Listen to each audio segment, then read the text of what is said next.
our relations were really very, very disturbed for reasons I think all of you know.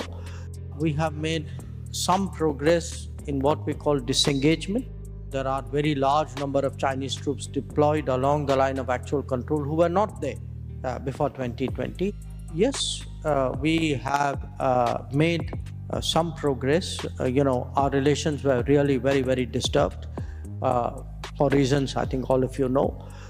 We have made some progress in what we call disengagement, which is when troops were very close to each other with the possibility that it could lead to some untoward incident. But that's one part of the issue. There are other aspects. The fact is, there are very large number of Chinese troops deployed along the line of actual control who were not there before 2020, and we in turn have counter-deployed. And there are other aspects of the relationship which also got affected during this period. So clearly, we have to see after the disengagement what is the direction we go. But we do think the disengagement is a welcome step. It opens up the possibility that other steps could happen.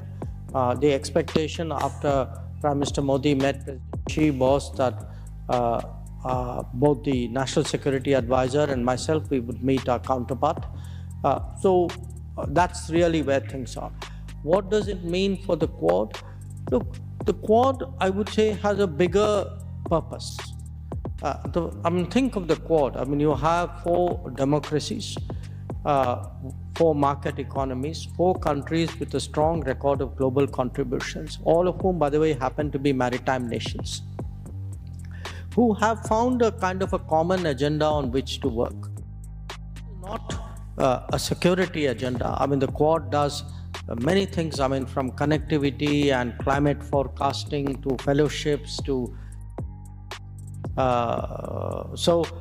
there are a whole sort of set of activities out here, and in a way you can say, because it relates to your final observation, look, the kind of expectations that the world had from the United States in the 40s and 50s and 60s, they are not realistic anymore.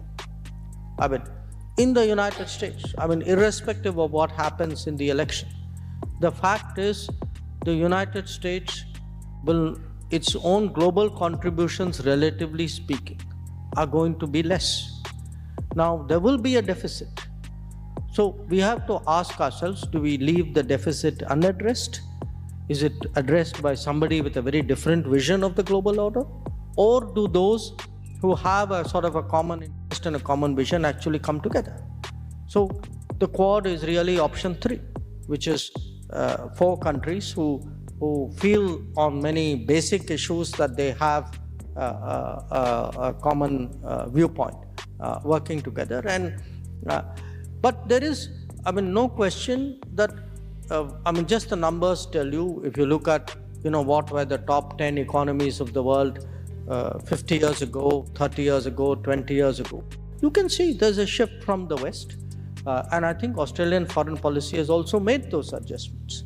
And part of our own relationship today with Australia is, we also, for us, many years ago, we started with something called Look East. This was during Narasimha Rao ji's time. And then it kept developing from the ASEAN, beyond the ASEAN. I think today, Modi ji made it Act East. Then we took it further, saying that we need to, particularly engage the Indo-Pacific countries. So my sense is India is looking much more towards the Pacific. More than half our trade, by the way, is actually done east of India. Australia is looking much more towards Asia and the Indo-Pacific, and I think that is one of the reasons today why our relationship is so much stronger. If you like this video, then like, share and subscribe to Mirror Now.